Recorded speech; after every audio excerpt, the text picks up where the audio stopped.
Hola amigos, ¿cómo están? Soy don Eduardo Morales, tengo 65 años, y hoy quiero contarles una historia que cambió mi vida para siempre. Una historia sobre 5 niñas pequeñas que estaban siendo abusadas en mi propia congregación, y sobre cómo decidir protegerlas me costó todo lo que tenía, mi posición como anciano, mi reputación, mi familia, y hasta mi casa. Pero ¿saben qué? Ni por un segundo me arrepiento de lo que hice. Hace 5 años yo era lo que ustedes llamarían un hermano ejemplar en los Testigos de Jehová. Fui anciano durante 25 años en la congregación Nueva Esperanza de Puebla, México. Era respetado, consultado, tenía una familia unida. Mi esposa Elena era pionera, mis 3 hijos servían en la congregación, mis nietos me adoraban. Vivíamos en una casa bonita, teníamos estabilidad económica, paz familiar. Era esa vida que muchos sueñan tener a los 60 años. Pero un día, de octubre del 2019, mi nieta Sofía de 8 años me dijo algo que me heló la sangre, y lo que descubrí después me obligó a tomar la decisión más difícil de mi vida: proteger la reputación de la organización, o proteger a 5 niñas inocentes que estaban siendo abusadas por un anciano respetado. Si esta historia ya les está moviendo el corazón, les pido que le den like y se suscriban al canal, porque necesitamos hablar de estos temas tan importantes que afectan a nuestros niños. Elegí proteger a las niñas, y por esa decisión, mi propia familia me dio la espalda. Los ancianos me expulsaron, perdí mi casa, mi trabajo, mi comunidad, pero también logré que un depredador fuera a la cárcel y que 5 niñitas pudieran volver a sonreír. Hoy vivo solo en un departamento pequeño en las afueras de Puebla. Ya no tengo la casa grande, ya no tengo el respeto de la congregación, ya no tengo reuniones familiares los domingos,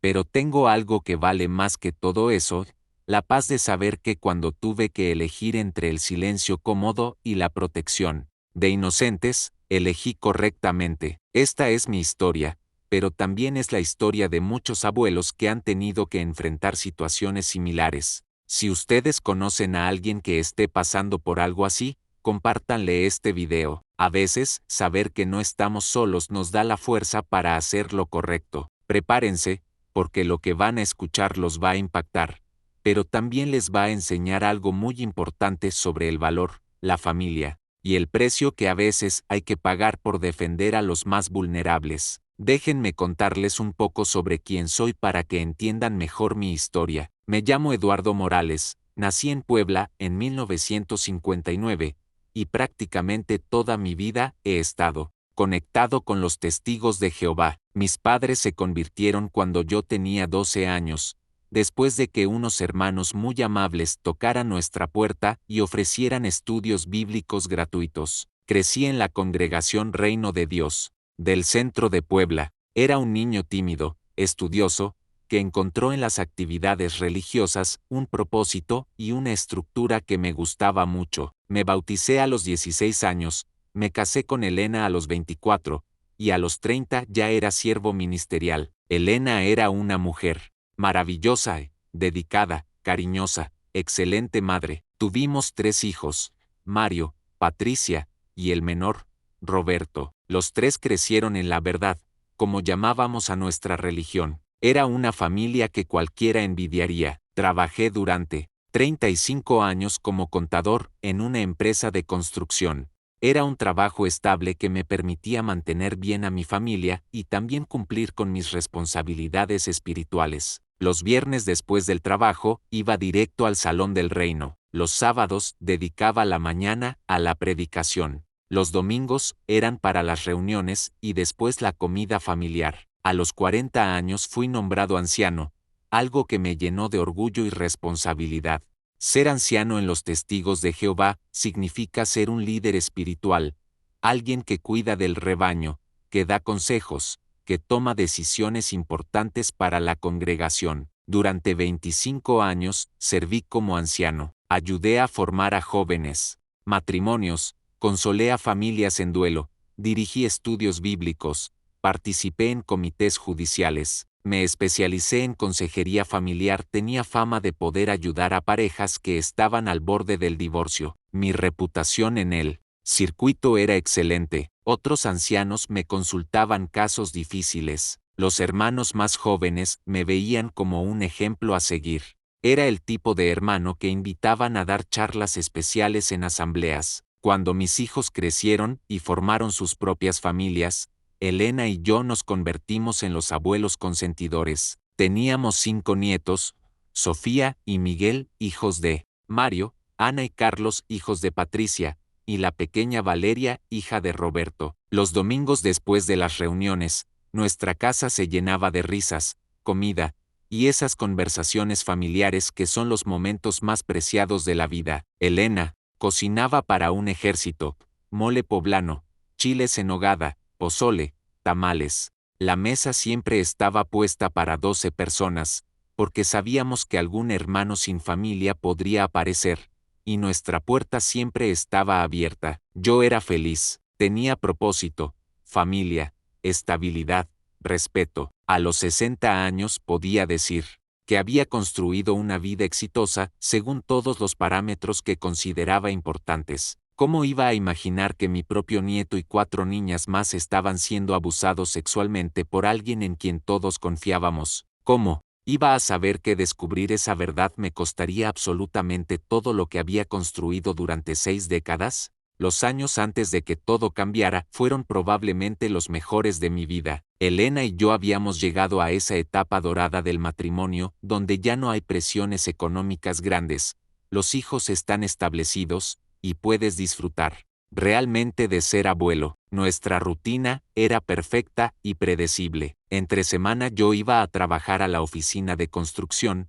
Elena se dedicaba a sus estudios bíblicos como pionera. Las tardes las pasábamos preparando las reuniones, estudiando las publicaciones, a veces recibiendo visitas de hermanos que venían por consejo. Los fines de semana eran especiales. Los sábados por la mañana salíamos en servicio del campo como matrimonio. Después de tantos años juntos, ya teníamos una rutina perfeccionada.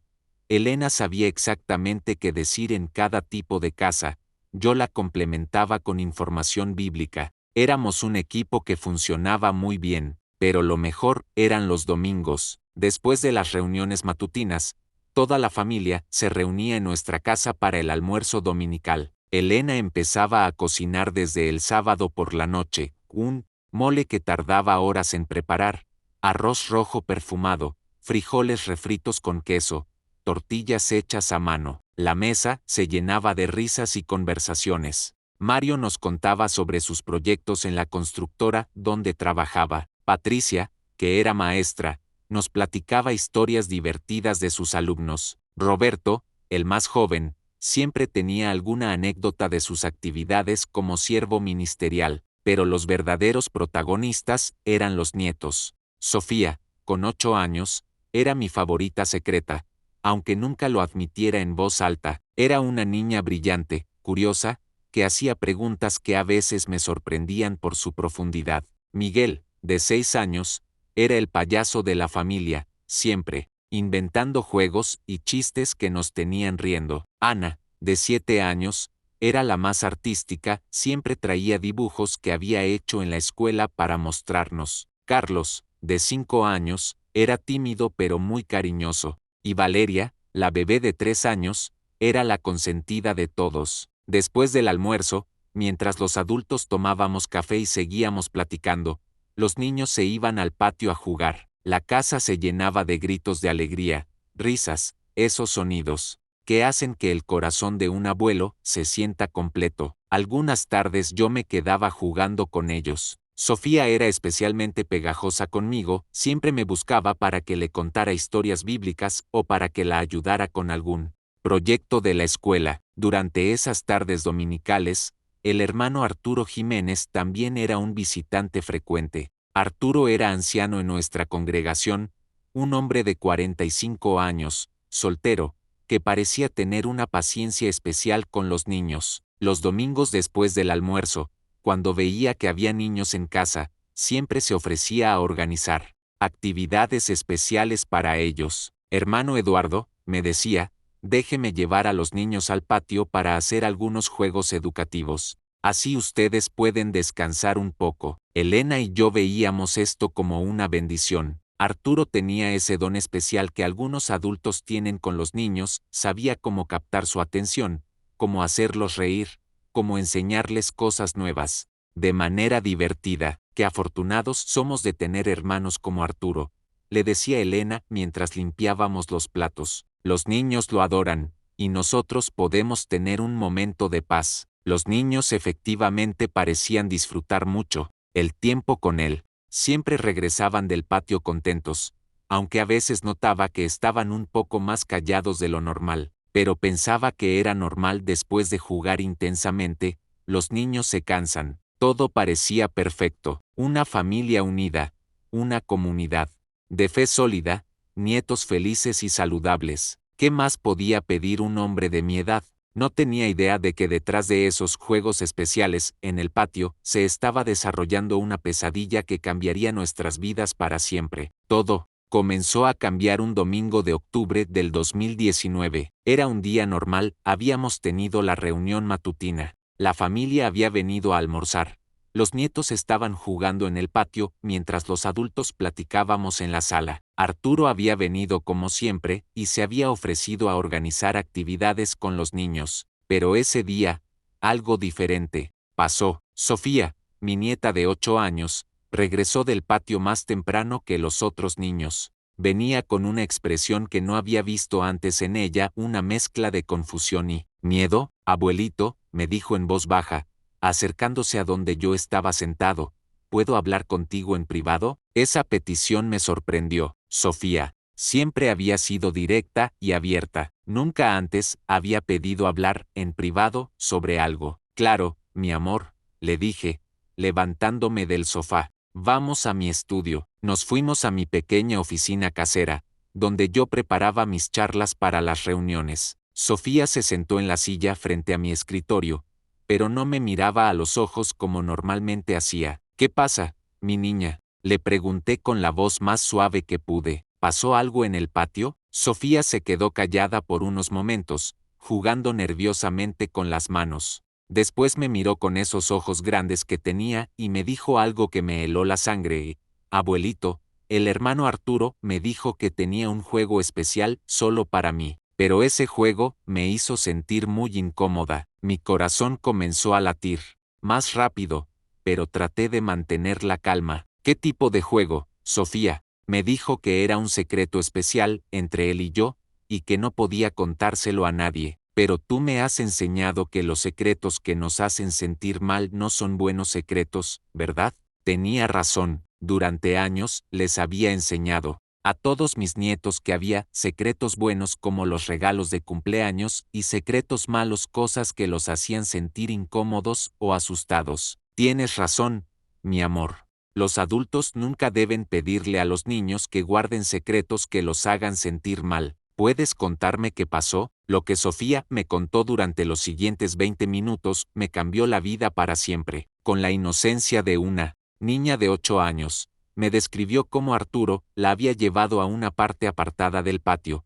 cómo había empezado con juegos que gradualmente se volvieron inapropiados, como le había dicho que era su niña especial y que tenía que mantener en secreto sus momentos especiales. Mientras escuchaba, sentí como si el piso se estuviera abriendo debajo de mis pies. Este hombre en quien habíamos confiado, este hermano ejemplar que respetábamos, había estado abusando de mi nieta bajo nuestras propias narices. Pero lo peor estaba por venir.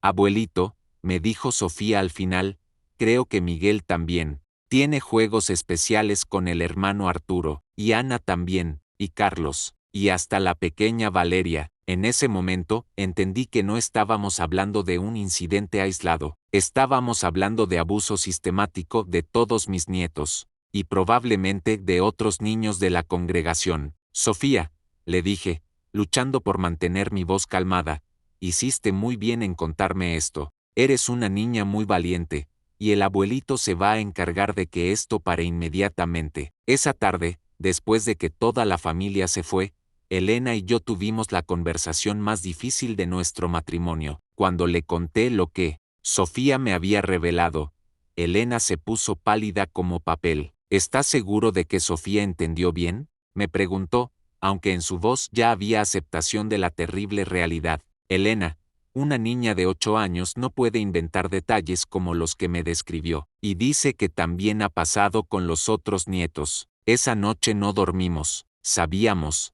que al día siguiente tendríamos que tomar decisiones que cambiarían todo, pero también sabíamos que no teníamos opción. Los niños estaban primero, siempre. El lunes por la mañana, Elena y yo decidimos hablar con cada uno de nuestros hijos por separado. Era importante confirmar lo que Sofía nos había dicho, pero también queríamos manejar la situación con cuidado para no traumatizar más a los nietos. Empezamos con Mario, el papá de Sofía y Miguel. Cuando le contamos lo que su hija nos había revelado, su reacción fue inmediata y visceral. ¿Qué?, gritó, poniéndose de pie tan rápido que tiró la silla. ¿Estás diciéndome que ese maldito ha estado tocando a mis hijos? Mario, cálmate, le dije, aunque yo mismo estaba hirviendo por dentro. Necesitamos manejar esto con inteligencia, no con emociones. Esa misma tarde, Mario y su esposa Claudia hablaron con cuidado con Miguel. Lo que el niño de 6 años les contó confirmó nuestros peores temores.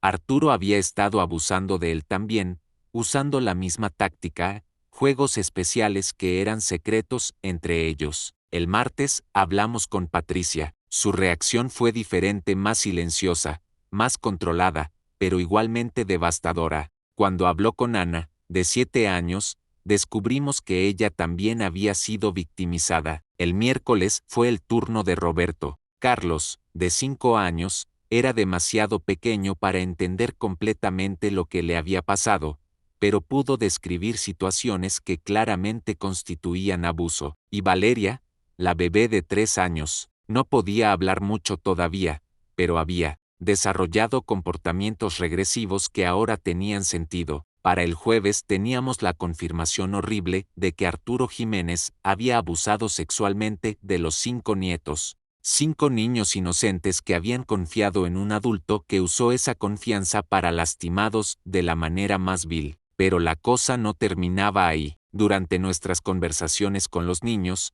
surgieron nombres de otros niños de la congregación, que también habían participado en los juegos especiales de Arturo. Patricia, que como maestra tenía experiencia hablando con niños sobre temas delicados, se ofreció a conversar discretamente con algunas madres de la congregación. Lo que descubrió nos heló la sangre. La pequeña Carmen Rodríguez, de 6 años. Los gemelos Pérez, de 7 años. La niña de los hermanos Vázquez. En total, identificamos por lo menos 9 niños que habían sido víctimas de Arturo durante los últimos 2 años. Eduardo, me dijo Elena una noche, mientras estábamos sentados en nuestra sala mirando las fotografías familiares que ahora se sentían contaminadas, tenemos que hacer algo. No podemos permitir que esto continúe. Lo sé, mi amor, pero también sé que cuando denunciemos esto, nuestra vida va a cambiar para siempre. Elena me miró con esa determinación que había admirado en ella durante 4 décadas de matrimonio. Eduardo,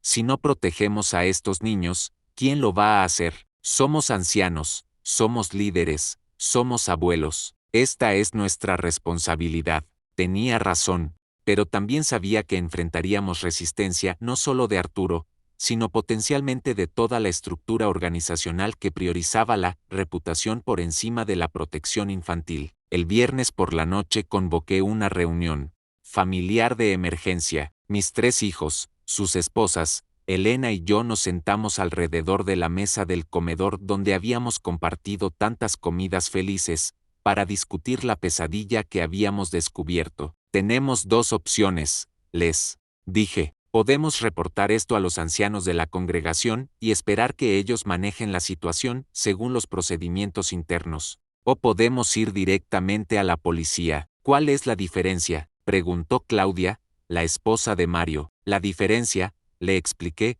es que si vamos primero con los ancianos, es probable que nos pidan manejar esto internamente para proteger la reputación de la organización. Si vamos directo a la policía, Arturo va a la cárcel donde pertenece. La decisión fue unánime. Los 5 nietos habían sufrido suficiente. No íbamos a arriesgar que otros niños fueran victimizados mientras esperábamos que un comité judicial decidiera qué hacer. Esa noche decidimos que el lunes por la mañana íbamos directamente a la policía. No teníamos idea de que esa decisión nos costaría todo lo que habíamos construido durante décadas. El fin de semana antes de ir a la policía fue uno de los más difíciles de mi vida. Elena y yo pasamos horas hablando sobre las consecuencias de lo que estábamos a punto de hacer. Eduardo, me dijo Elena el sábado por la noche, mientras estábamos acostados en la cama mirando al techo, sabes que cuando hagamos esto, los ancianos van a decir que deberíamos haber venido a ellos primero. Lo sé, le respondí, pero también sé que si hubiéramos ido primero con los ancianos, lo primero que habrían hecho sería confrontar a Arturo en privado, darle la oportunidad de negar todo, y después pedirnos que esperáramos en Jehová para que la justicia divina se hiciera cargo. ¿Y crees que estamos haciendo lo correcto? Me incorporé en la cama y la miré a los ojos. Elena, en 40 años de matrimonio, ¿alguna vez te he fallado cuando se trata de proteger a nuestra familia? Nunca. Entonces confía en mí ahora. Estos niños no pueden esperar a que un comité judicial decida si Arturo es culpable o no. Necesitan protección inmediata, y necesitan justicia real. El domingo fue particularmente difícil. Fuimos a las reuniones como siempre, pero viendo a Arturo desde la plataforma dirigiendo la reunión de servicio, sabiendo lo que sabíamos sobre él, fue como una pesadilla. Cuando Arturo saludó a nuestros nietos después de la reunión con esa sonrisa falsa, tuve que usar toda mi fuerza de voluntad para no agarrarlo por el cuello ahí mismo. Hola, mis niños especiales, les dijo a Sofía y Miguel. ¿Están listos para más juegos divertidos la próxima semana? Sofía se escondió detrás de las piernas de su papá. Miguel no respondió. En ese momento, supe que estábamos haciendo lo correcto. El lunes por la mañana, Elena y yo fuimos a la Fiscalía Especializada en Delitos contra Niños y Adolescentes de Puebla. Con nosotros llevamos a Mario y Patricia como padres de las víctimas principales. La fiscal asignada al caso, la licenciada Carmen Mendoza, nos recibió con profesionalismo pero también con comprensión humana. Cuando le explicamos la situación, su expresión se volvió seria inmediatamente. Señor Morales, me dijo, entiendo que ustedes forman parte de la misma organización religiosa que el acusado. ¿Están completamente seguros de que quieren proceder con esta denuncia? Licenciada, le respondí, antes de ser miembro de cualquier organización religiosa, soy abuelo, y mi responsabilidad principal es proteger a mis nietos y a otros niños inocentes. Durante las siguientes 3 horas, dimos nuestro testimonio completo, los detalles que habíamos obtenido de los niños, las fechas aproximadas de los abusos, la identificación de otras posibles víctimas. Vamos a necesitar entrevistar a los niños, nos explicó la fiscal, pero lo haremos con psicólogos especializados en trauma infantil, en un ambiente controlado que minimice el daño adicional. Cuando salimos de la fiscalía, sabíamos que habíamos cruzado el punto de no retorno. En unas pocas horas, Arturo Jiménez sería arrestado, y toda la congregación se enteraría de que habíamos sido nosotros quienes lo denunciamos. Esa tarde sonó mi teléfono. Era José Ramírez,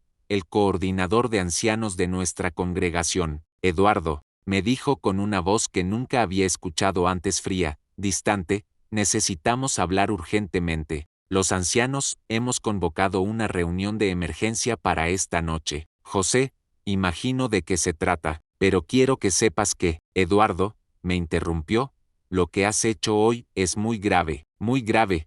Vienes a la reunión de ancianos a las 8 de la noche, o enfrentarás consecuencias serias. Cuando colgué el teléfono, Elena me miró con preocupación. ¿Ya se enteraron? Ya se enteraron, y por el tono de José, creo que nuestra vida como la conocemos se acaba hoy. Esa noche, camino al Salón del Reino para la reunión que cambiaría mi vida para siempre, oré como no había orado en años. Jehová, le dije en silencio, si existes, dame fuerza para soportar lo que viene, porque voy a defender a esos niños sin importar lo que me cueste. La reunión de ancianos de emergencia se llevó a cabo en la biblioteca del Salón del Reino a las 8 de la noche del lunes. Cuando llegué, los otros 4 ancianos ya estaban ahí, José Ramírez como coordinador, David Morales como secretario, Antonio Vega y Esteban Cruz. Apenas entré, pude sentir la tensión en el aire. No me ofrecieron asiento en la mesa como normalmente hacían.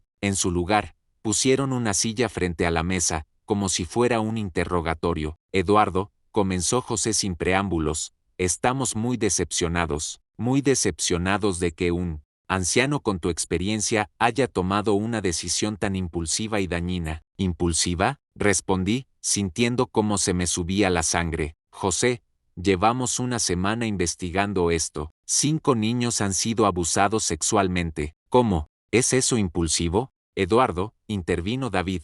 El procedimiento correcto era venir primero a nosotros. Somos tus hermanos ancianos. Deberíamos haber manejado esto internamente antes de involucrar a las autoridades seculares. ¿Para qué?, pregunté. Para que pudieran advertirle a Arturo, para que pudiera destruir evidencia, para que tuviera tiempo de amenazar a los niños. Antonio Vega se aclaró la garganta. Eduardo, entendemos tu preocupación por los niños, pero también tenemos que pensar en la reputación de la congregación, en el buen nombre de la organización de Jehová. Esas palabras me golpearon como una bofetada. ¿La reputación de la organización? ¿Estás poniendo la reputación por encima de la seguridad de 5 niños inocentes? No es eso, dijo Esteban, pero hay maneras apropiadas de manejar estas situaciones, maneras que protegen tanto a las víctimas como a la organización. ¿Cómo qué?, les pregunté. ¿Formar un comité judicial secreto? ¿Pedirle a Arturo que se disculpe y prometa no hacerlo de nuevo? ¿Trasladarlo a otra congregación,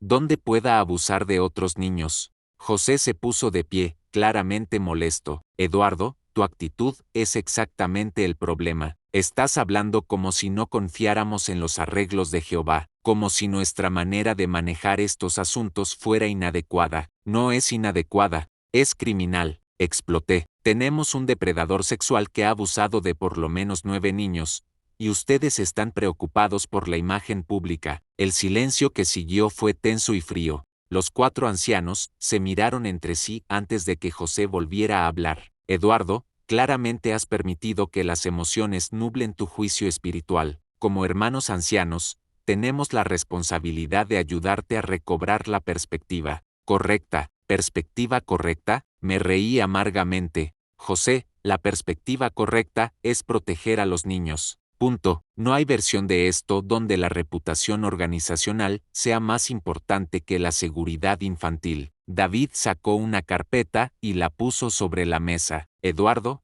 ya contactamos al departamento legal de la organización. Nos han aconsejado que tu acción de ir directamente a las autoridades sin consultar primero con el cuerpo de ancianos fue precipitada e innecesaria. ¿Innecesaria? Esta vez me levanté de la silla. ¿Saben que es innecesario esta reunión? ¿Saben que sí es necesario que Arturo Jiménez esté en una celda donde no pueda lastimar a más niños? Eduardo, dijo José con esa voz condescendiente, que había aprendido a odiar. Vas a tener que decidir si tu lealtad está con tu familia terrenal o con la familia espiritual, porque las dos lealtades están en conflicto ahora. Esa frase me reveló todo lo que necesitaba saber sobre estos hombres y sobre la organización que representaban. José, le dije, mirándolo directamente a los ojos, si tengo que elegir entre proteger a mis nietos y ser leal a una organización que protege pedófilos,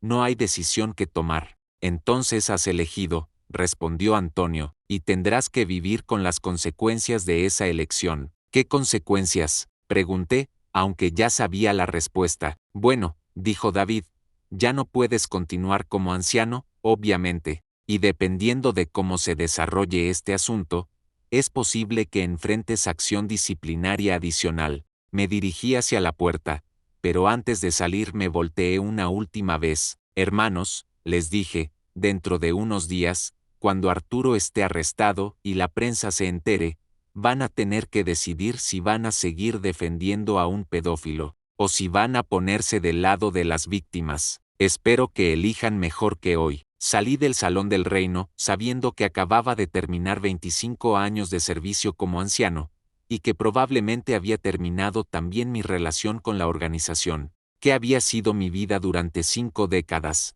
pero también sabía que había hecho lo correcto, y esa certeza me daría fuerza para enfrentar todo lo que vendría después. El miércoles por la mañana, 2 días después de nuestra denuncia, Arturo Jiménez fue arrestado en su casa por agentes de la Fiscalía Especializada. La noticia se extendió por la congregación como fuego en pastizal seco. Para el mediodía, mi teléfono no paraba de sonar. Algunos hermanos llamaban para expresar shock y apoyo, otros llamaban para preguntarme cómo había podido traicionar a un hermano anciano, pero la mayoría simplemente dejó de hablarme por completo. La primera señal real de lo que se venía llegó esa tarde cuando Elena regresó de la predicación matutina. Normalmente, después del servicio del campo, las hermanas se quedaban platicando en el estacionamiento del Salón del Reino por 1 hora o más. Ese día, Elena regresó a casa a los 20 minutos. ¿Qué pasó?, le pregunté cuando la sexta entrar con cara de tristeza. Eduardo, me dijo, sentándose pesadamente en el sofá, creo que ya no tenemos amigos en la congregación. Me contó que cuando llegó al punto de reunión para el servicio, las otras hermanas la habían recibido con frialdad. Durante la predicación, su compañera había hablado muy poco con ella, y después del servicio, cuando normalmente se quedaban conversando, todas las hermanas se fueron inmediatamente sin invitarla a acompañarlas. La hermana Martínez me dijo que estaba decepcionada de que hubiéramos causado división en la congregación, me contó Elena, y la hermana López me preguntó si era verdad que habíamos traicionado la confianza del hermano Arturo sin darle oportunidad de defenderse. Esa noche, José Ramírez vino a nuestra casa. No era una visita pastoral amistosa, venía como representante oficial del cuerpo de ancianos. Eduardo, me dijo, rechazando mi invitación a sentarse, el cuerpo de ancianos ha decidido que ya no puede servir como anciano. Tu nombramiento ha sido removido, efectivo inmediatamente. Esperaba eso, le respondí. ¿Algo más? Sí. También queremos que sepas que tu acción de ir a las autoridades, sin consultar primero con nosotros, ha causado gran escándalo en la congregación. Los hermanos están confundidos y perturbados. José, le dije, ¿te das cuenta de que un hombre que respetábamos ha abusado sexualmente de niños pequeños? ¿No crees que eso es más escandaloso que el hecho de que lo hayamos denunciado? Eduardo, el hermano Arturo aún no ha sido declarado culpable. En este país existe la presunción de inocencia. ¿Presunción de inocencia? Me reí. José, 5 niños han testificado que fueron abusados. ¿Estás sugiriendo que 5 niños menores de 10 años inventaron independientemente las mismas historias? Estoy sugiriendo, respondió José, que quizás las preguntas de los adultos influyeron en lo que los niños dijeron. Es bien conocido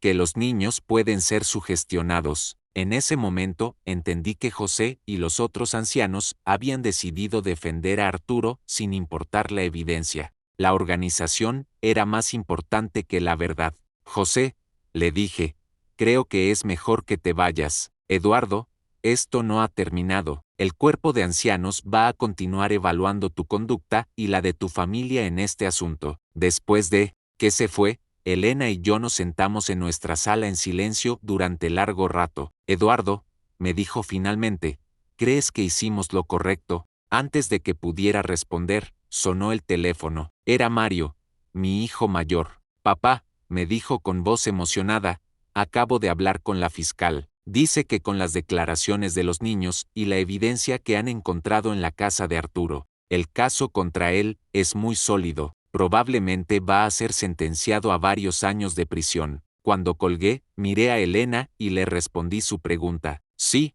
mi amor, hicimos exactamente lo correcto, pero también sabía que nuestras luchas apenas comenzaban. Una semana después del arresto de Arturo, comenzamos a ver las verdaderas consecuencias de nuestra decisión, y para mi sorpresa y dolor, la división no solo vino de la congregación, sino también de nuestra propia familia. Todo empezó cuando mi hermano menor, Carlos, vino a visitarnos un sábado por la tarde. Carlos había sido anciano en otra congregación de Puebla durante 15 años, y siempre habíamos tenido una relación cercana. Eduardo, me dijo, sentándose en nuestra sala con una expresión seria que no le había visto antes, necesitamos Hablar sobre lo que has hecho. ¿Lo que he hecho? Le pregunté. Carlos, he protegido a mis nietos de un depredador sexual. Según tu versión, me respondió. Pero Eduardo, ¿te das cuenta del daño que has causado, no solo a Arturo, sino a toda la organización? No podía creer lo que estaba escuchando. ¿Daño a Arturo? Carlos, él abusó de 5 niños pequeños. Eso,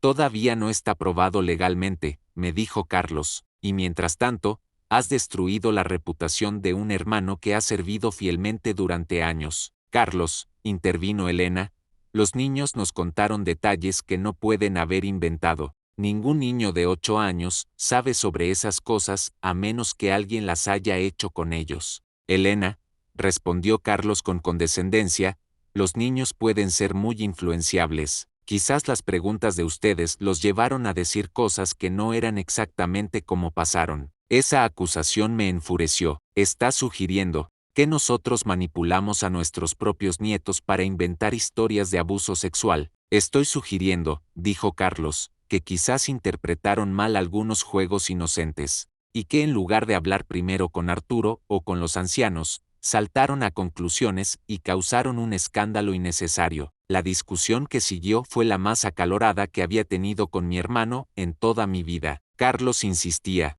en que deberíamos haber esperado en Jehová y manejado todo internamente. Yo insistía en que los niños no podían esperar mientras un comité judicial deliberaba sobre si Arturo era culpable. Eduardo, me dijo Carlos al final, si realmente eres inocente en tus intenciones, deberías humillarte ante los ancianos y pedir perdón por el escándalo que has causado. ¿Perdón por proteger a niños inocentes? Pregunté. Carlos, creo que ya no nos conocemos. Creo que tienes razón, me respondió, dirigiéndose hacia la puerta. El Eduardo que yo conocía nunca habría traicionado a la organización.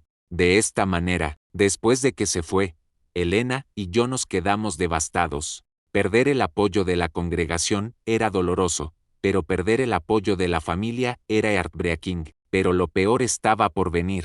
3 días después, Patricia, mi hija, vino a visitarnos. Al principio pensé que venía a contarnos cómo estaba Ana después de sus sesiones con la psicóloga infantil, pero su expresión me dijo que venía por otra razón. Papá, me dijo, Roberto y yo hemos estado hablando mucho sobre toda esta situación.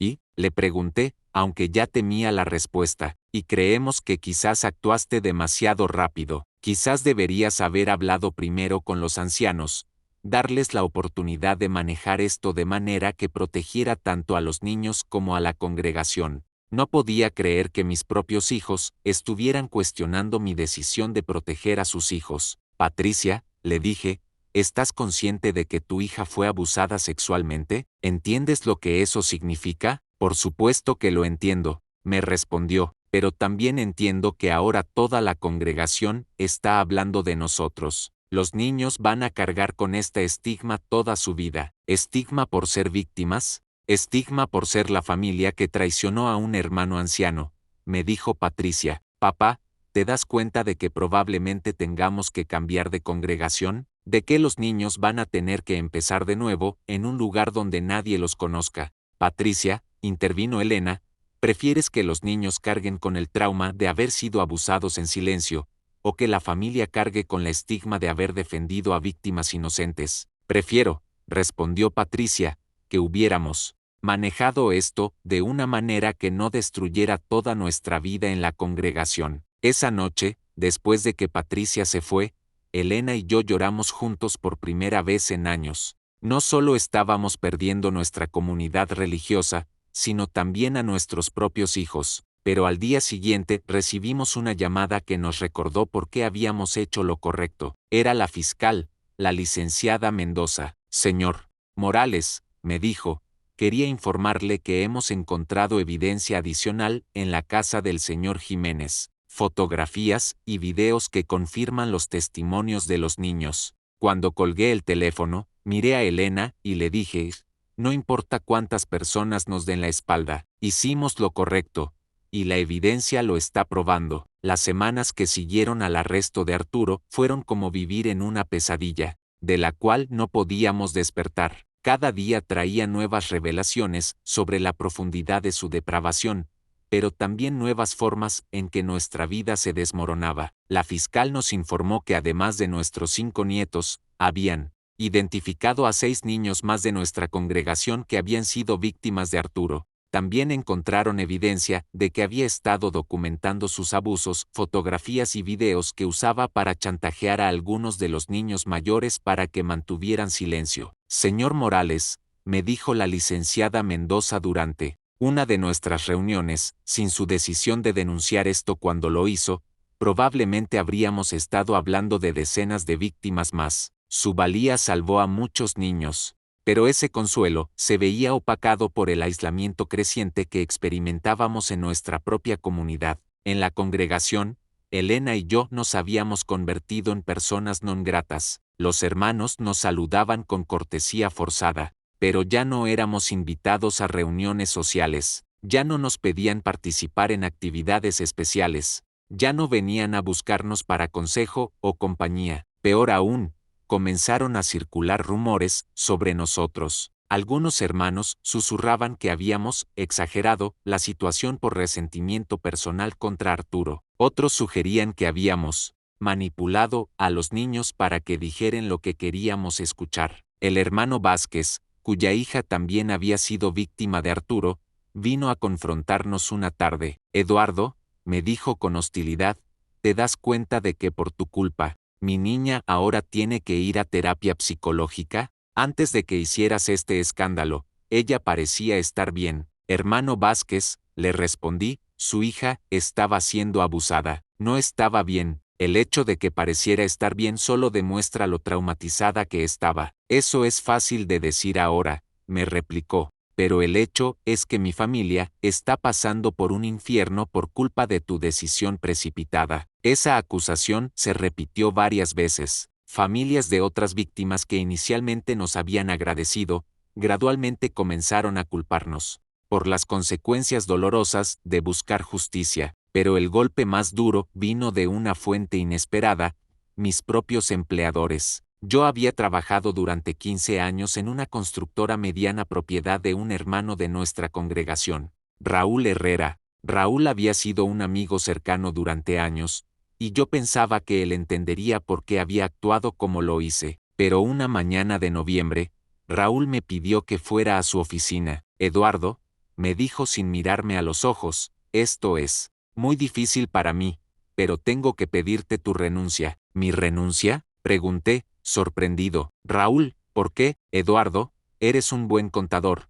siempre has sido confiable, pero esta situación con Arturo ha creado tensiones en la oficina. ¿Qué tipo de tensiones? Bueno, dijo Raúl, claramente incómodo, algunos de nuestros clientes son hermanos de la congregación, y algunos de ellos han expresado preocupación sobre continuar haciendo negocios con una empresa que emplea a alguien que, bueno, ¿qué causó este escándalo? Raúl, le dije, tratando de mantener la calma, yo no causé ningún escándalo, yo reporté un crimen, lo sé, Eduardo, y personalmente, creo que hiciste lo correcto, pero desde el punto de vista comercial, no puedo permitir que esto afecte a la empresa. ¿Me estás despidiendo por proteger a niños de un pedófilo? Te estoy despidiendo, me dijo Raúl, finalmente mirándome a los ojos, porque tu permanencia aquí está afectando negativamente nuestros negocios. Cuando llegué a casa esa tarde y le conté a Elena que había perdido mi trabajo,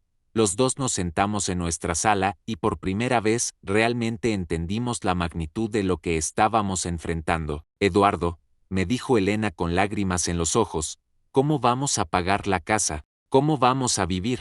No lo sé, mi amor, le respondí honestamente, pero encontraremos la manera. Esa noche, acostados en nuestra cama, Elena me hizo la pregunta que yo había estado evitando considerar. Eduardo, ¿vale la pena todo esto? ¿Vale la pena perder nuestra comunidad, nuestros amigos, tu trabajo, posiblemente nuestra casa? La miré a los ojos y le dije la verdad más profunda de mi corazón.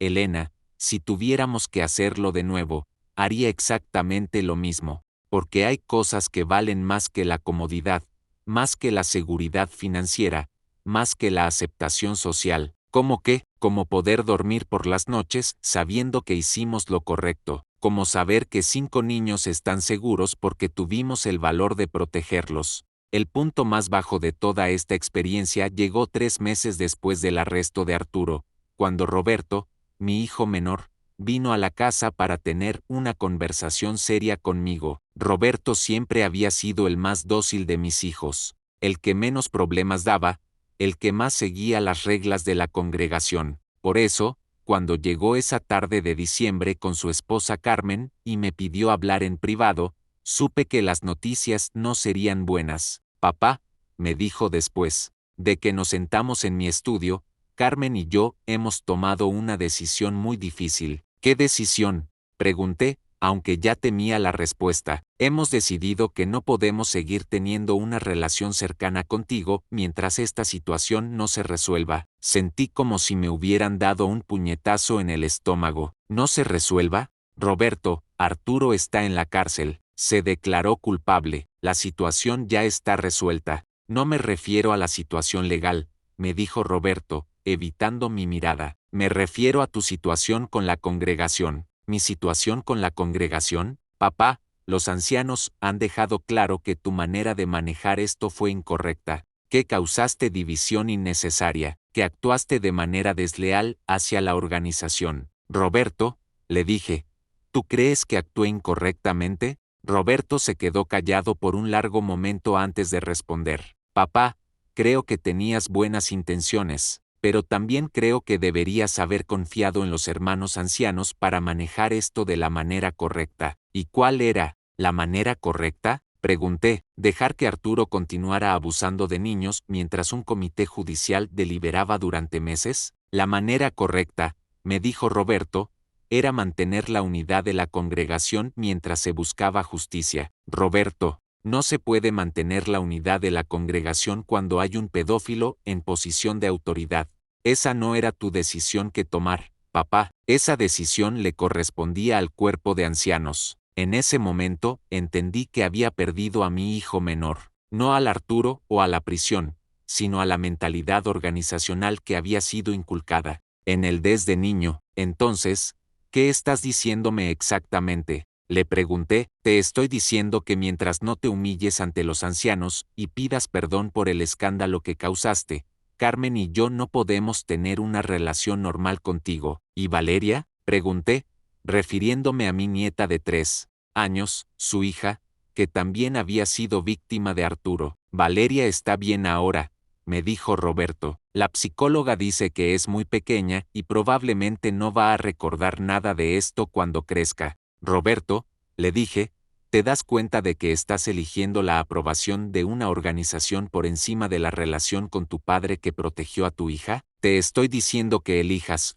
tu orgullo o tu familia. Cuando Roberto se fue, esa tarde, Elena y yo nos quedamos en casa sintiéndonos más solos que nunca en nuestras vidas. 2 días después, Patricia vino con un mensaje similar, aunque menos directo, y una semana después, incluso Mario, que inicialmente había estado de nuestro lado, vino a decirnos que había reconsiderado la situación. Papá, me dijo Mario, los ancianos han hablado conmigo, me han ayudado a entender que tu manera de manejar esto, aunque bien intencionada, no fue la correcta. ¿Y ahora qué piensas?, le pregunté. Pienso que deberías considerar hacer las paces con la congregación, pedir perdón por el escándalo, aceptar que actuaste precipitadamente, y permitir que la organización restaure la paz. ¿A cambio de qué? A cambio de recuperar a tu familia, me dijo Mario. Papá, tus nietos te extrañan, tus hijos te queremos, pero no podemos continuar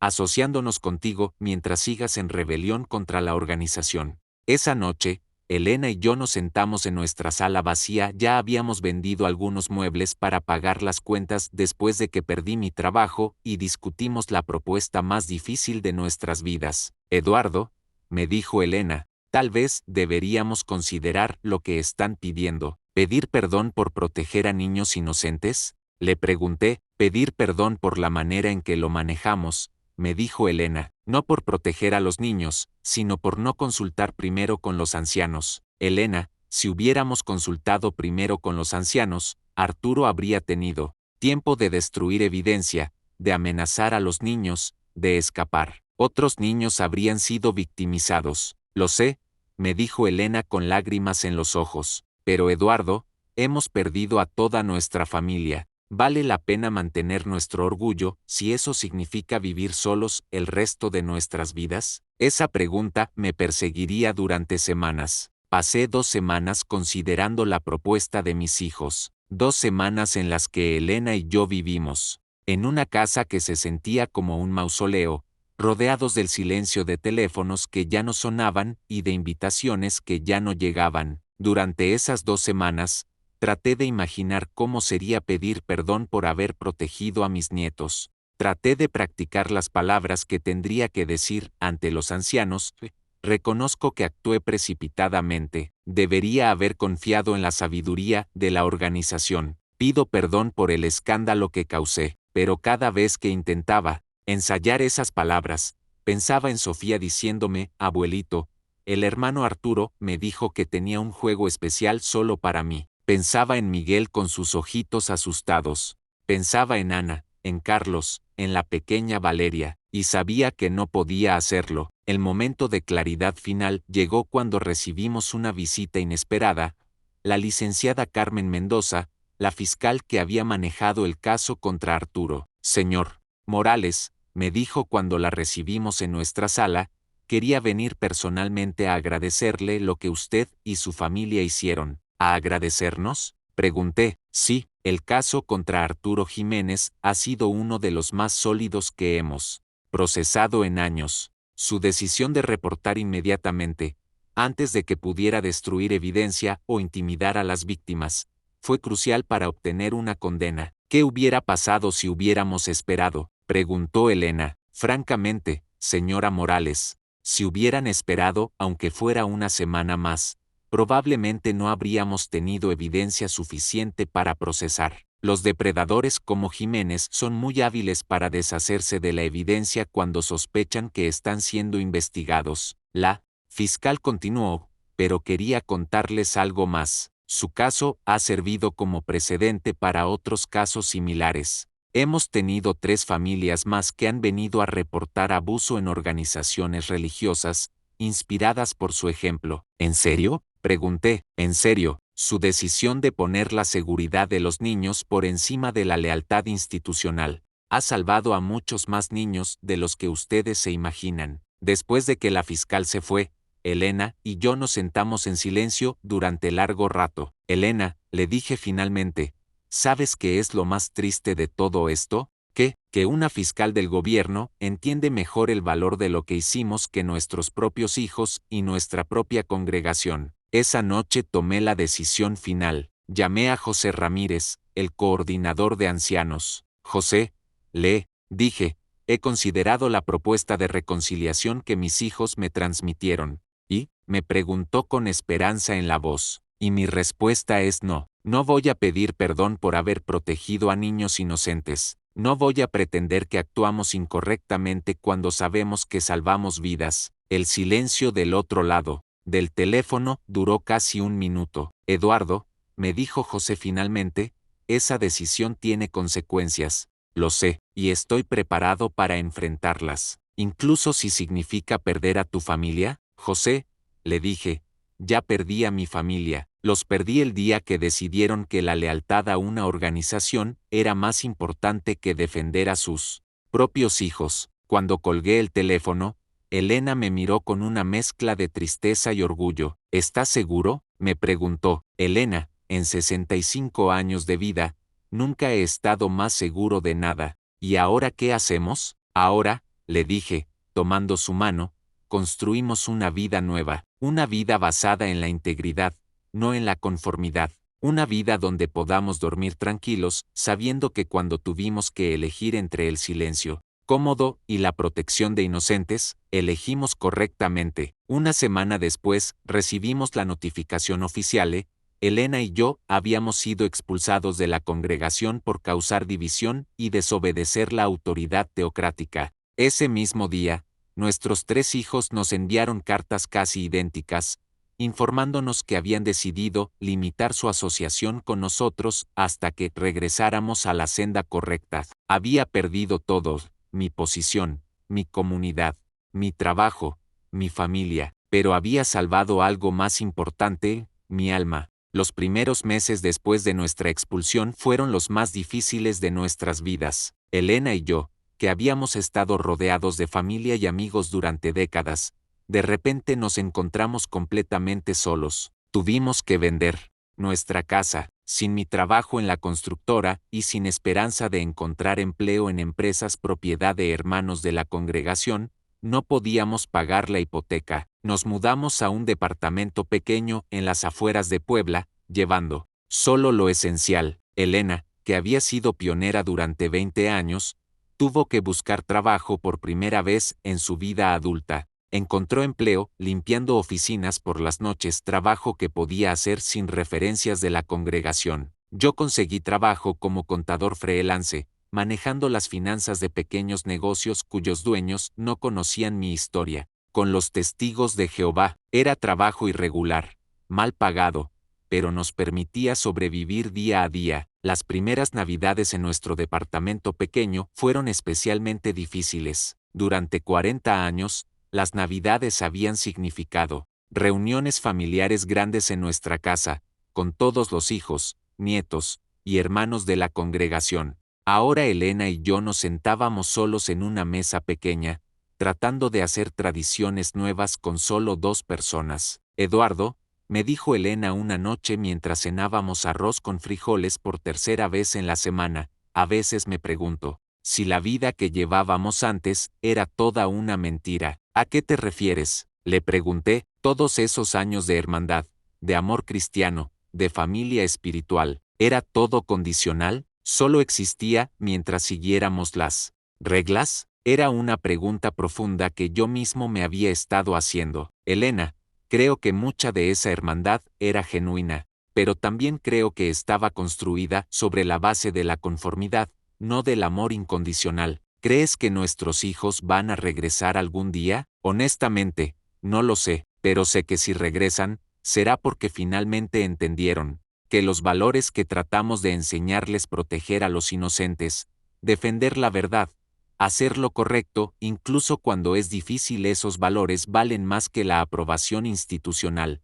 Pero en medio de toda esa pérdida, comenzamos a descubrir cosas que no esperábamos. Sin las obligaciones constantes de reuniones, servicio del campo y responsabilidades congregacionales, por primera vez en décadas teníamos tiempo libre, real. Elena empezó a leer libros que siempre había querido leer pero que no eran apropiados según las publicaciones. Descubrió que le encantaba la historia, especialmente biografías de mujeres fuertes que habían desafiado las expectativas sociales. Yo comencé a hacer trabajo voluntario en una organización local que ayudaba a familias de bajos recursos con sus impuestos. Era increíble poder usar mis habilidades para ayudar a personas que realmente lo necesitaban, sin tener que preocuparme por si estaban espiritualmente calificadas para recibir ayuda. Pero lo más sorprendente fue descubrir que no estábamos tan solos como pensábamos. Un día,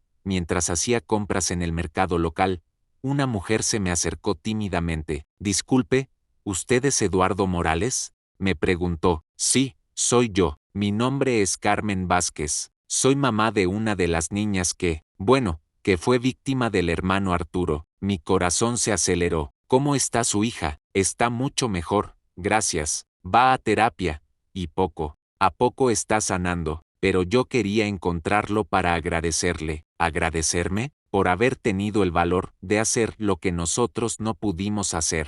Mi esposo y yo sabíamos que algo no estaba bien con el hermano Arturo, pero teníamos miedo de hablar, miedo de no ser creídos, miedo de causar problemas. Esa conversación me conmovió profundamente. Carmen, ¿ustedes siguen en la congregación? No, me respondió. Después de todo lo que pasó, y especialmente después de ver cómo trataron a usted y a su familia, nos dimos cuenta de que no podíamos seguir siendo parte de una organización que protege a los abusadores más que a las víctimas. ¿Y cómo están manejando el cambio? Es difícil, me admitió. Perdimos muchos amigos, algunos familiares ya no nos hablan, pero por primera vez en años, siento que puedo respirar libremente. Esa conversación fue la primera de muchas. Durante los siguientes meses, otras familias que habían sido afectadas por el caso de Arturo comenzaron a buscarnos. Algunas seguían en la congregación pero vivían con dudas crecientes. Otras habían salido y estaban tratando de reconstruir sus vidas. Elena y yo nos convertimos involuntariamente en una especie de grupo de apoyo informal para familias que habían pasado por experiencias similares.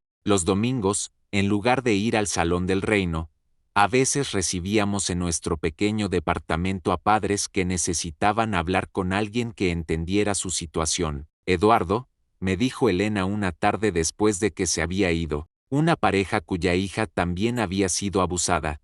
Creo que estamos encontrando nuestro propósito de nuevo. ¿A qué te refieres? Durante años nuestro propósito fue servir a una organización. Ahora nuestro propósito es servir a personas reales con necesidades reales. Tenía razón. Por primera vez en décadas, sentía que estaba haciendo una diferencia genuina en las vidas de las personas. 6 meses después de nuestra expulsión, algo hermoso comenzó a emerger de las cenizas de nuestra vida anterior. Sin que lo planeáramos, Elena y yo nos habíamos convertido en el centro de una pequeña comunidad de personas que habían tenido experiencias similares con organizaciones religiosas autoritarias. Nuestro departamento pequeño se convirtió en un refugio para familias que estaban pasando por crisis de fe, padres que habían descubierto abusos en sus congregaciones, jóvenes que habían sido expulsados por hacer preguntas, ancianos que habían renunciado por no poder tolerar más la corrupción. Los domingos por la mañana, justo a la hora cuando antes íbamos al Salón del Reino, comenzamos a recibir visitas de estas familias,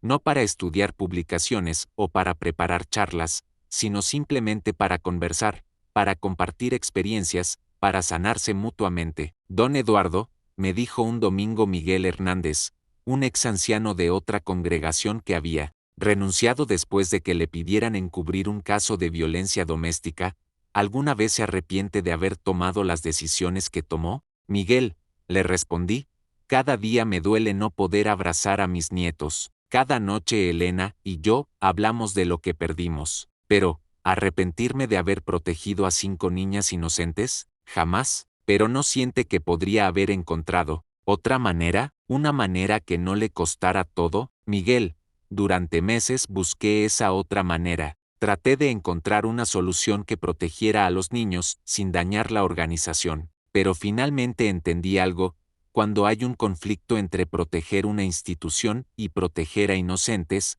no hay término medio ético. Elena agregó, Miguel, cuando nosotros éramos jóvenes, pensábamos que la lealtad más importante era hacia la organización. Ahora entendemos que la lealtad más importante es hacia nuestros principios morales. Durante estos encuentros dominicales, escuchamos historias que nos abrieron los ojos sobre patrones que habíamos visto pero que no habíamos querido reconocer. Casos de familias destruidas por decisiones de comités judiciales. Casos de jóvenes expulsados por apostasía que realmente era pensamiento crítico. Casos de mujeres maltratadas a quienes se les decía que fueran más sumisas para salvar sus matrimonios. ¿Saben qué es lo más triste? Nos dijo una tarde Rosa Martínez, una madre soltera que había sido expulsada por divorciarse de un esposo violento, que durante años pensé que todos estos problemas eran excepciones, casos aislados, pero ahora me doy cuenta de que son síntomas de un sistema que valora más el control que la compasión.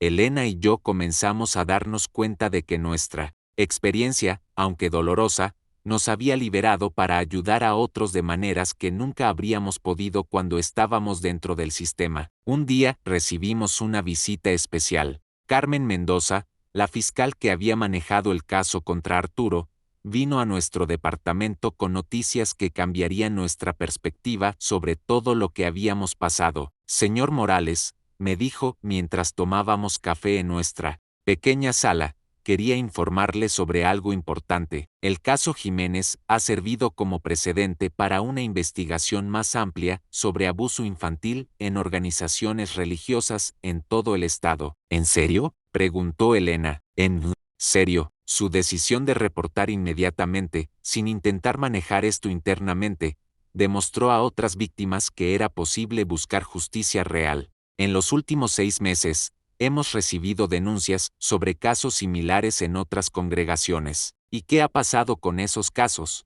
pregunté. Bueno, algunos están todavía en investigación, pero ya hemos logrado arrestar a 3 abusadores más, y hemos identificado por lo menos 20 niños adicionales que estaban siendo victimizados. Elena comenzó a llorar.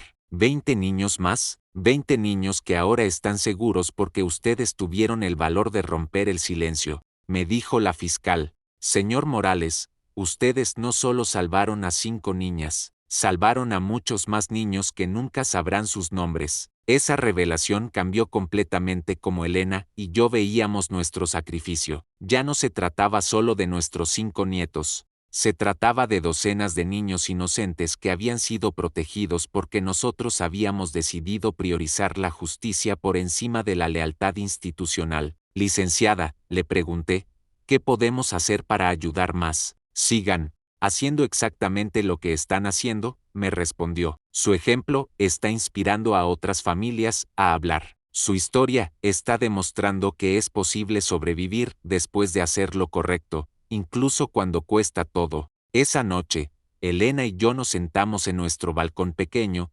mirando las luces de la ciudad, y por primera vez en meses nos sentimos completamente en paz con nuestras decisiones. Eduardo, me dijo Elena, tomando mi mano, creo que finalmente, entiendo por qué tuvimos que pasar por todo esto. ¿Por qué? Para que pudiéramos convertirnos en el tipo de personas que otros necesitan cuando están pasando por lo mismo. 2 años después de nuestra expulsión, Elena y yo habíamos construido una vida completamente nueva que, aunque diferente de todo lo que habíamos conocido, era auténtica de maneras que nuestra vida anterior nunca había sido. Nuestro grupo informal de apoyo había crecido hasta incluir más de 20 familias que se reunían regularmente en nuestro departamento o en casas de otros miembros. No era una nueva religión, todos habíamos aprendido a ser cautelosos de las estructuras organizacionales autoritarias. Era simplemente una comunidad de personas que habían pasado por experiencias similares y que se apoyaban mutuamente. Elena había encontrado trabajo en una escuela primaria como asistente de maestra. Por primera vez en su vida, trabajaba con niños que no conocían su historia religiosa, que simplemente la valoraban por su amabilidad y paciencia. Los niños la adoraban, y ella floreció en ese ambiente de aceptación incondicional. Yo había logrado establecer una práctica de contabilidad pequeña pero estable, ayudando principalmente a pequeños negocios familiares. Mis clientes me recomendaban no por mi afiliación religiosa, sino por mi honestidad y competencia. Era liberador ser valorado por mis habilidades en lugar de por mi conformidad doctrinal. Pero el desarrollo más sorprendente fue que comenzamos a recibir llamadas de otras partes de México, e incluso de otros países, de familias que habían escuchado nuestra historia y que estaban enfrentando situaciones similares. Don Eduardo, me dijo por teléfono un hombre de Guadalajara, mi nombre es Roberto Vega, mi hija fue abusada por un anciano en nuestra congregación, y cuando lo reporté a los otros ancianos, me dijeron que debía esperar en Jehová y no involucrar a las autoridades seculares. ¿Qué me aconseja, Roberto? Le respondí, mi consejo es simple, proteja a su hija primero, y preocúpese por las políticas organizacionales después. Los niños no pueden esperar mientras los adultos debaten procedimientos. Pero ¿qué hay de las consecuencias? Mi familia entera está en la organización. Roberto, las consecuencias de no proteger a su hija serán mucho peores que cualquier consecuencia organizacional. Y quién sabe, tal vez su ejemplo inspire a otros a hacer lo correcto también. Estas conversaciones me hicieron entender que nuestro caso no era aislado. Era parte de un patrón más amplio de instituciones que priorizaban la imagen por encima de la protección infantil. Una tarde memorable, recibimos una visita completamente inesperada. Era Sofía, mi nieta, que ahora tenía 10 años. Había venido con Mario, mi hijo mayor. Papá, me dijo Mario, parado nerviosamente en la puerta de nuestro departamento, Sofía ha estado pidiendo verte durante meses. Finalmente decidí que era importante que hablara contigo. Cuando abracé a Sofía después de 2 años de no verla, ambos lloramos. Era más alta, más madura, pero seguía siendo mi nieta preciosa. Abuelito, me dijo mientras estábamos sentados en el sofá, quiero que sepas que entiendo por qué hiciste lo que hiciste. Mi psicóloga me ha ayudado a entender que lo que el hermano Arturo me hizo no fue culpa mía y que tú me protegiste. Mi amor, le dije con lágrimas en los ojos, eres la niña más valiente que conozco. Tu valor para contarme lo que estaba pasando salvó no solo a ti, sino a muchos otros niños. Abuelito, ¿por qué la familia se enojó contigo por protegerme? Era una pregunta difícil de responder a una niña de 10 años. Sofía, a veces los adultos se confunden sobre qué es más importante. Algunos pensaron que era más importante proteger la imagen de la organización. Yo pensé que era más importante protegerte a ti. ¿Y sigues pensando que hiciste lo correcto? Completamente, le respondí sin dudarlo, y lo haría de nuevo 1000 veces. Mario se quedó en silencio durante toda nuestra conversación, pero, antes de irse me dijo algo que me llenó de esperanza. Papá, he estado pensando mucho sobre todo lo que pasó, y creo que tal vez no entendí completamente tu perspectiva en ese momento, y ahora veo cómo Sofía ha sanado, cómo ha podido superar su trauma porque supo que tenía adultos que la creyeron y la protegieron, y me doy cuenta de que eso no habría pasado si hubiéramos esperado en Jehová. No era una reconciliación completa todavía, pero era un paso hacia el entendimiento. Esa noche, después de que Mario y Sofía se fueron, Elena y yo reflexionamos sobre el largo camino que habíamos recorrido. Eduardo, me dijo Elena, ¿sabes cuál es la diferencia más grande entre nuestra vida ahora y nuestra vida antes? ¿Cuál? Antes, teníamos que actuar de cierta manera para ser aceptados. Ahora, somos aceptados por ser auténticos. Tenía razón. Habíamos perdido una comunidad basada en conformidad, pero habíamos ganado una comunidad basada en valores genuinos. Elena, le dije, creo que finalmente entiendo lo que significa la verdadera libertad. ¿Qué significa? Significa poder tomar decisiones basadas en tu conciencia, no en el miedo al juicio de otros. Amigos que me han acompañado en este viaje doloroso pero necesario, hemos llegado al final de una historia que me ha tomado 5 años vivir y 2 años procesar completamente. Si han permanecido conmigo durante todo este relato, saben que no ha sido fácil de escuchar, y les aseguro que no fue fácil de vivir, pero necesitaba compartir esto porque sé que hay abuelos, padres, madres, por todo el mundo que están enfrentando decisiones similares en este mismo momento. Hay niños que están siendo abusados en organizaciones religiosas, y hay adultos que saben sobre estos abusos pero que tienen miedo de hablar. Hay familias que están siendo presionadas para mantener silencio sobre crímenes para proteger la reputación de instituciones que valoran su imagen más que la seguridad infantil. A esas personas les digo, los niños siempre van primero, siempre. No importa qué organización esté involucrada, no importa qué consecuencias sociales enfrentemos, los niños inocentes siempre deben ser nuestra prioridad. Hoy, a los 65 años, vivo en un departamento pequeño con Elena, la mujer, que eligió permanecer a mi lado cuando perdimos todo. Ya no tengo la casa grande, ya no tengo el respeto de una congregación, ya no tengo reuniones familiares con todos mis hijos y nietos, pero tengo algo que vale más que todo eso, la paz de saber que cuando tuve que elegir entre el silencio cómodo y la protección de inocentes, elegí correctamente. Sofía, mi nieta, ahora tiene 10 años y está completamente sanada de su trauma. Está en terapia, está feliz, está segura. Arturo Jiménez cumple una sentencia de 15 años en prisión, donde no puede lastimar a más niños. Salvé a 5 niñas, y según la fiscal que manejó el caso,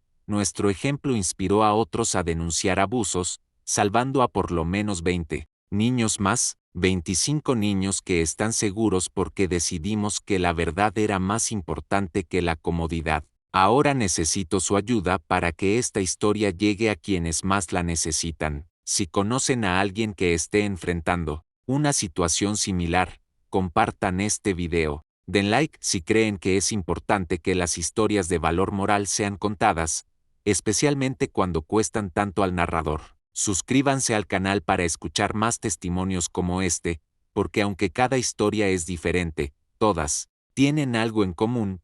Hablan del precio de hacer lo correcto cuando las instituciones esperan silencio, pero sobre todo, quiero escuchar de ustedes en los comentarios. ¿Han tenido que elegir alguna vez entre la lealtad institucional y proteger a inocentes? ¿Conocen casos similares en sus comunidades? ¿Qué harían si descubrieran que alguien en posición de autoridad está abusando de niños? Sus experiencias pueden ser exactamente lo que otra familia necesita leer para encontrar el valor de actuar. También quiero hacer una pregunta específica.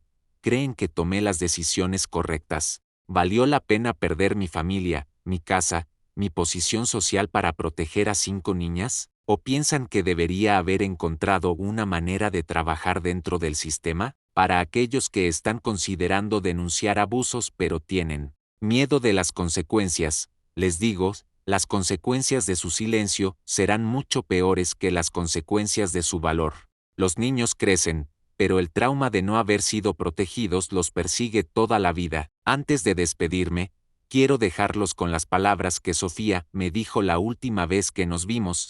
Abuelito, gracias por creerme cuando te conté mi secreto. Gracias por ser valiente cuando yo era muy pequeña para hacerlo. Esas palabras valen más que todas las casas, todos los puestos, toda la aprobación social que perdí. Recuerden, el silencio ante el abuso es complicidad con el abuso. Cuando conocemos de situaciones donde niños están siendo lastimados, tenemos la obligación moral de actuar, sin importar las consecuencias para nosotros. Los niños dependen de que los adultos seamos valientes por ellos. No los defraudemos. Gracias por acompañarme en este viaje. Gracias por escuchar una historia que necesitaba ser contada. Y por favor, sean la voz de los niños que no pueden defenderse solos. Nos vemos en el próximo video. Cuiden a sus nietos, protejan a los inocentes, y nunca permitan que ninguna institución los convenza de que el silencio es más importante que la justicia. Hasta pronto,